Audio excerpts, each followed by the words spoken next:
नमस्कार। राजस्थान की तमाम फटाफट खबरों में आपका स्वागत है। राजस्थान की खबरों के लिए आपसे निवेदन की यदि आपने हमारे चैनल को सब्सक्राइब नहीं किया तो कृपया करके आपके अपने चैनल को सब्सक्राइब कर लें। आप सब्सक्राइब करते हैं तो हमें हिम्मत होती है सही और सच्ची खबरें आप तक पहुंचाने की। वरना मीडिया में किस तरह से आपको नेगेटिविटी के साथ खबरें पेश की जाती है यह आप भली भांति जानते हैं। तो क्या है आज की वो बड़ी खबरें। राजधानी में अगस्त महीने की शुरुआत बारिश से हुई, लेकिन महीने का ज्यादातर हिस्सा कमजोर मानसून के बीच गुजरने की आशंका है। मौसम विशेषज्ञों के अनुसार पहले 10 दिन में 5 से 6 दिन हल्की से मध्यम बारिश हो सकती है।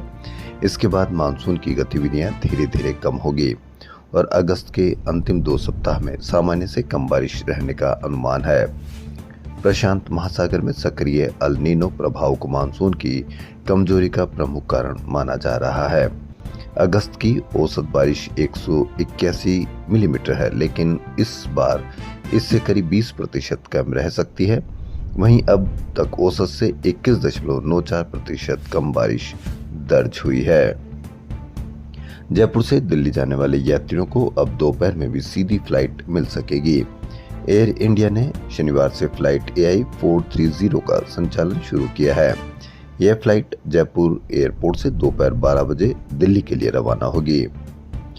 निगम चुनाव की सुगबुगाहट तेज होते ही दावेदारों की दौड़ पार्टी कार्यालयों के साथ ज्योतिषियों और पंडितों के यहाँ भी शुरू हो गई है। टिकट की दावेदारी, परिसीमन के बाद वार्ड बदलने की आशंका और आरक्षण लॉटरी की अनिश्चितता के बीच नेता अपना राजयोग तलाश रहे हैं। लेकिन दावेदारों का डर यह भी है कि जिस वार्ड में वर्षों से तैयारी कर रहे हैं वह महिला या किसी अन्य वर्ग के लिए आरक्षित न हो जाए। 1 अगस्त 2026 कॉमनवेल्थ गेम्स के इतिहास में भारत के लिए सबसे कामयाब तारीख रही। पहली बार एक दिन में 8 गोल्ड जीते। इससे पहले 2010 में 2 बार 5 और 6 अक्टूबर 6 गोल्ड का रिकॉर्ड था। 8 में से 6 गोल्ड हरियाणा के खिलाड़ियों ने जीते, इनमें से भी 5 भिवानी के हैं। कोटा की बॉक्सर अरुंधति चौधरी ने स्वर्ण पदक जीता। भारत ने शनिवार को 5 सिल्वर और 2 ब्रॉन्ज भी जीते। 8 में से 7 गोल्ड बॉक्सिंग में आए हैं। 1 स्वर्ण पदक पैरा एथलेटिक्स में शॉटपुट में मिला। भारत ने पुरुष ट्रिपल जंप और जूडो में एक ब्रॉन्ज मेडल जीता। घरेलू LPG उपभोक्ताओं को 16 अगस्त तक eKYC करानी होगी। ऐसा नहीं करने पर वह घरेलू दर पर सिलेंडर लेने के पात्र नहीं रहेंगे और उन्हें गैर घरेलू यानी कॉमर्शियल दर चुकानी होगी।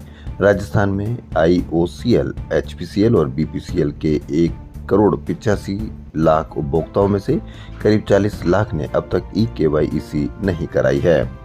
तेल कंपनियों के अनुसार अब तक करीब 80% उपभोक्ताओं का सत्यापन हो चुका है। जिनकी eKYC नहीं हुई उनमें से कई उपभोक्ता दिए गए पते पर नहीं रहते, सिलेंडर लेना बंद कर चुके हैं, मोबाइल नंबर बदल चुके हैं या तबादले के बाद दूसरी जगह चले गए हैं। ऐसे कनेक्शनों के सत्यापन के लिए दोबारा eKYC अभियान चलाया जा रहा है। नीमका थाना सीकर खादरा गांव में शनिवार दोपहर बाल वाहिनी से खिड़की से बाहर झांक रहे 4ठी कक्षा के छात्र हितेश और कृष्णा का सिर बिजली के पोल से टकरा गया। हादसे में उसकी मौत हो गई। चालक बच्चे को छोड़कर फरार हो गया, क्योंकि वह जानता है कि यदि पकड़ में आ गया तो इस तरह से अपराध करने पर वह कितना पकड़ में आएगा और किस तरह से लोग उसके साथ व्यवहार करेंगे। लेकिन इसके बजाय यदि वह अस्पताल लेकर जाता तो हो सकता है कि लोग उसका स्वागत करते। जयपुर दिल्ली राष्ट्रीय राजमार्ग 48 पर सफर अब पहले से अधिक तेज और सुगम होगा। दौलतपुरा और मनोहरपुर के बाद शाहजहांपुर टोल प्लाजा पर भी मल्टी लेन फ्री फ्लो प्रणाली लागू होने से हाईवे के तीनों प्रमुख टोल पूरी तरह से बैरियर फ्री हो गए हैं। अब वाहनों को टोल प्लाजा पर रुकना नहीं पड़ेगा। हाई स्पीड कैमरे फास्टैग पढ़कर स्वतः टोल काटेंगे और वाहन बिना गति कम किए आगे बढ़ सकेंगे। राजस्थान पुलिस सेवा से पदोन्नत होकर IPS बने 6 पुलिस अफसरों को सरकार ने शनिवार को पोस्टिंग दे दी। जारी आदेश के अनुसार साइबर क्राइम पर लगाम लगाने के लिए बनाए गए Rajasthan cyber crime control centre में पहली बार SP की नियुक्ति कर दी गई है। भारत के मुख्य न्यायाधीश सूर्यकांत ने कहा कि समझौते या मीडिएशन के जरिए विवाद सुलझाना हमारी सभ्यता की जड़ों में है। मीडिएशन केवल कानूनी प्रक्रिया नहीं बल्कि संवाद, सहमति और विश्वास के जरिए स्थायी समाधान तलाशने की भारतीय परंपरा का आधुनिक स्वरूप है। राजस्थान ने अंगदान जागरूकता के क्षेत्र में देश भर में नई पहचान बनाई है। अंगदान के लिए सबसे अधिक लोगों से संकल्प दिलाने के कारण राजस्थान को राष्ट्रीय स्तर पर सम्मानित किया जाएगा।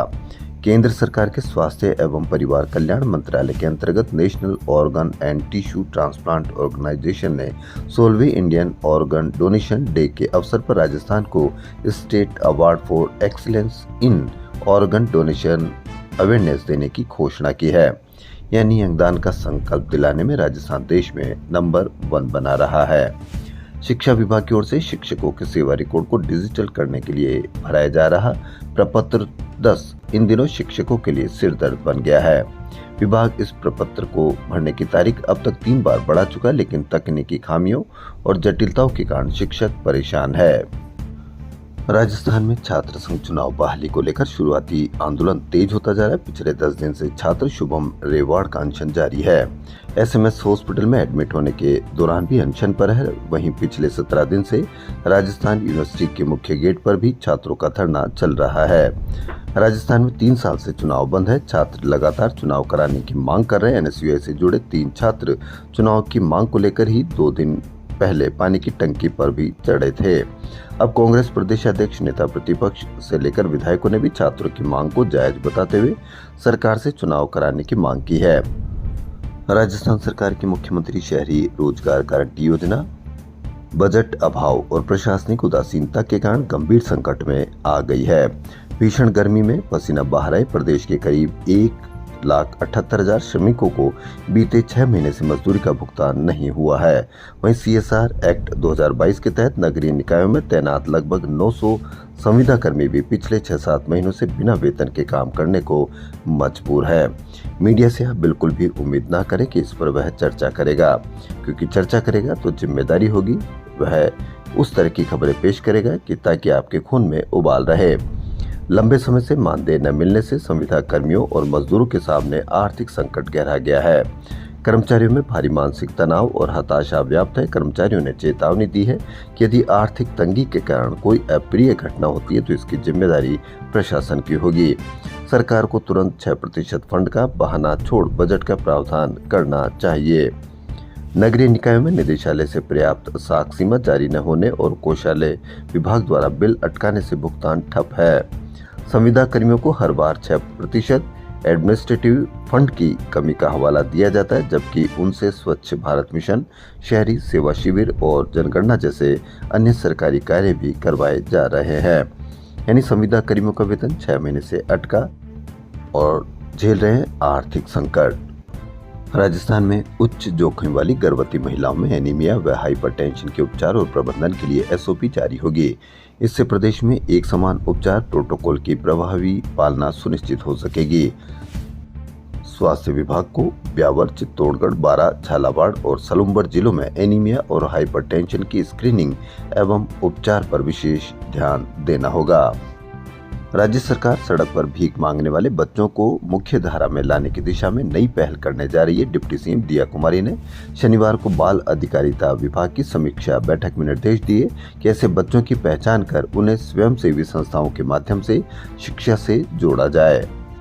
मुख्यमंत्री भजनलाल शर्मा ने कहा कि आज पूरी दुनिया जलवायु परिवर्तन की गंभीर चुनौती का सामना कर रही है। उन्होंने कहा कि बढ़ता समुद्री जल स्तर, लगातार बढ़ता तापमान, प्रदूषित वायु, दूषित जल और तेजी से घटती जैव विविधता आने वाली पीढ़ियों के भविष्य के लिए गंभीर खतरा है। ऐसे में वृक्षारोपण और वन संरक्षण को जन आंदोलन का स्वरूप देना समय की सबसे बड़ी आवश्यकता है। सीएम शनिवार को उदयपुर के दूध तलाई वन परिक्षेत्र में आयोजित राज्य स्तरीय वन महोत्सव शुभारंभ समारोह को संबोधित कर रहे थे। मुख्यमंत्री ने कहा कि प्रत्येक जिला मुख्यालय पर नमो नर्सरी तथा पंचायत समिति स्तर पर नमो वन विकसित किए जा रहे हैं। कोटा में छात्रों की गूंज अभियान के तहत शनिवार को कोटा शहर और देहात कांग्रेस ने कलेक्ट्रेट का घेराव किया। इस दौरान बैरिकेडिंग पर चढ़ने को लेकर पुलिस और कांग्रेस कार्यकर्ताओं में झड़प हुई। पुलिस ने वाटर कैनन से पानी की बौछार कर उन्हें खदेड़ने का प्रयास भी किया, जिसके कारण 2 घंटे तक कलेक्ट्रेट के बाहर हंगामा चला। केंद्र सरकार के खिलाफ नारे लगाए गए। बाद में ADM सिटी को कलेक्टर के नाम ज्ञापन सौंपा गया। कार्यकर्ताओं को गुजरात कांग्रेस के कार्यकारी अध्यक्ष व कोटा संयोजक जिग्नेश मेवानी, कोटा उत्तर के विधायक शांति धारीवाल, विधायक अशोक चांदना, पूर्व विधायक प्रहलाद कुंजल आदि ने भी संबोधित किया। मेवाड़ के राजवंश की रक्षा के लिए अपने पुत्र चंदन का बलिदान देने वाली अमर नायिका पन्नाधाय की जातीय पहचान को लेकर उदयपुर में नया विवाद खड़ा हो गया।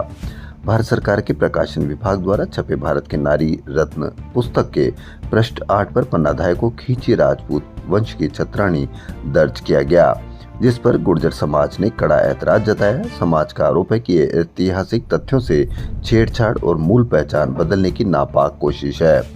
गुर्जर समाज सेवा समिति उदयपुर के बैनर तले प्रतिनिधियों ने जिला कलेक्टर गौरव अग्रवाल की गैर मौजूदगी में एसडीएम अबुल साई कृष्णा को ज्ञापन सौंपा। खाद्य सुरक्षा योजना में नाम जुड़वाने के लिए प्रदेश का आम नागरिक महीनों तक सरकारी दफ्तरों, पटवारी और ई मित्रों के चक्कर काटता है, लेकिन दूसरी तरफ प्रदेश में एक ऐसा सुपर फास्ट सिंडिकेट सक्रिय जो आवेदन के दिन ही राशन कार्ड स्वीकृत करा रहा है।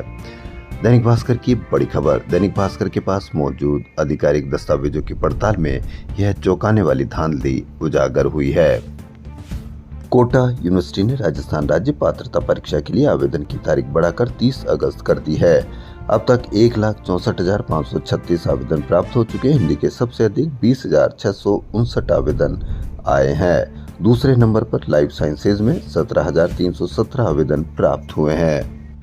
राजस्थान में सरकारी नौकरी की तैयारी कर रहे युवाओं के लिए बिजली कंपनियों ने 2005 पदों पर भर्ती की घोषणा की है।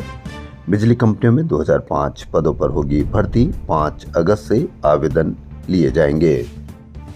वकीलों के लिए बार काउंसिल ऑफ इंडिया की ओर से जारी सोशल मीडिया आचार संहिता को राजस्थान में भी सख्ती से लागू किया गया है। राजस्थान बार काउंसिल ने प्रदेश के सभी अभिभाषक संघों को पत्र जारी कर इसके कड़े पालन के निर्देश दिए हैं। कानूनी पोशाक और कोर्ट परिसर में रील मीम्स नहीं बना पाएंगे अब वकील। नीट पीजी सीटें बढ़ेगी। 5,000 अधिक विशेषज्ञ डॉक्टर्स मिल पाएंगे अब देश को। National board of examination medical PG की 5,000 सीटें बढ़ा सकता है। राजस्थान की खबरों में फिलहाल इतना ही। यदि आपको राजस्थान की खबरें पसंद आ रही तो आपके अपने चैनल को सब्सक्राइब कर लें। धन्यवाद।